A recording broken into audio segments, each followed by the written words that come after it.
Maxime, tu avais suivi ce qu'il avait dit la semaine dernière en marge donc de Dubaï. On s'attendait à des grandes révélations sur éventuellement une blessure. Finalement, on était un peu déçus parce qu'il n'a pas dit grand-chose. Oui, oui, il a fait une conférence de presse pour ne rien dire, presque. En tout cas, on se demande un peu pourquoi il a monopolisé un petit peu l'attention sans rien annoncer. On pensait effectivement qu'il allait dévoiler un peu plus les coulisses de sa fameuse blessure lors de l'Open d'Australie. Il a choisi de ne rien révéler. Il en a d'ailleurs à peine parlé.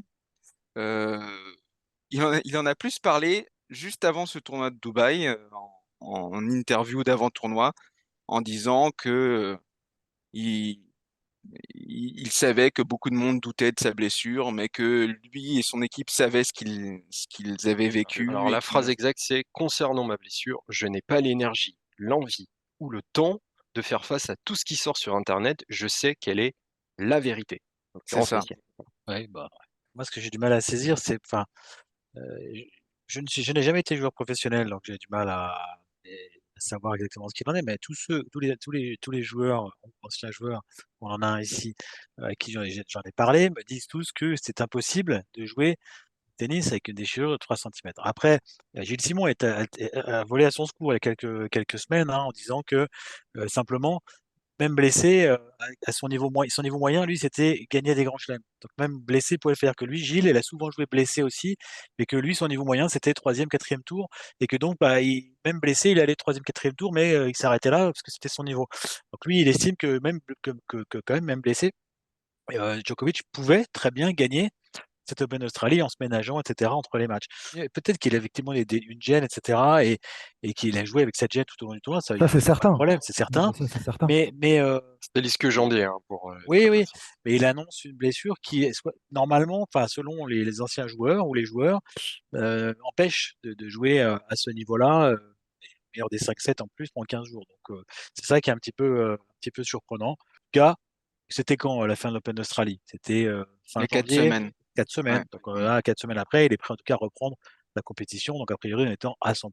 Ouais, Ouais, il a dit la pardon. blessure est guérie, je suis presque à 100% de mes moyens. Donc, ça veut tout dire Mais et rien dire. il a quand même fini, enfin, il est monté en puissance même sur l'Open Mhm. d'Australie, en fait. Oui, C'est-à-dire qu'il ne faut pas non plus se tromper. C'est-à-dire que oui, il y a eu probablement beaucoup d'inquiétudes au début de la compète, avec je vais pouvoir aller jusqu'au bout ou pas, probablement. Mais au fil de l'eau, je pense que plus les matchs avançaient, plus enfin, sa blessure, donc je le dis comme ça aussi volontairement, allait de mieux en mieux. Enfin, c'est plutôt. Et à la fin, bah, quand on le voit courir, je veux dire, il ne peut pas y avoir une déchirure enfin, sur les 3-4 derniers matchs que l'on voit, c'est quand même phénoménal. Enfin, ses courses vers l'avant, ses déplacements, ses reprises d'appui, enfin, c'était monstrueux. En fait, ce qui est drôle, c'est que les autres parlent plus que lui sur ses propres mots.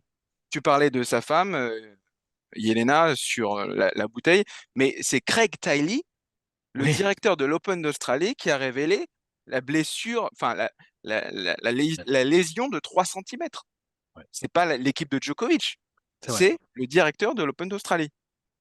Donc c'est quand même spécial. Mais En après, il fait, peut dire aussi qu'il n'y a pas de sujet et que voilà, c'est exactement. pas, c'est pas grave, peut-être qu'il en parle trop, tout simplement. Non, mais ça ne Il est change rien dans un sur les entre-deux. résultats ni sur le niveau. C'est simplement, on en revient toujours à la même chose. C'est simplement sur le personnage, comment est-il perçu et comment a-t-il envie d'être perçu? C'est un peu ça la chose, là, c'est le seul sujet là par rapport à ça. Après sur le résultat, il y a rien à dire. Il leur a marché dessus à tous et il était largement au-dessus donc il est le meilleur actuellement. C'est sur comment la façon dont il va être perçu et bah, ça va pas aider, je pense, ça n'aide toujours pas à ce qu'il ait une image, plus populaire auprès à part ses grands fans évidemment, auprès du grand public et qui continuera à le séparer, je pense, jusqu'au bout de Federer et Nadal.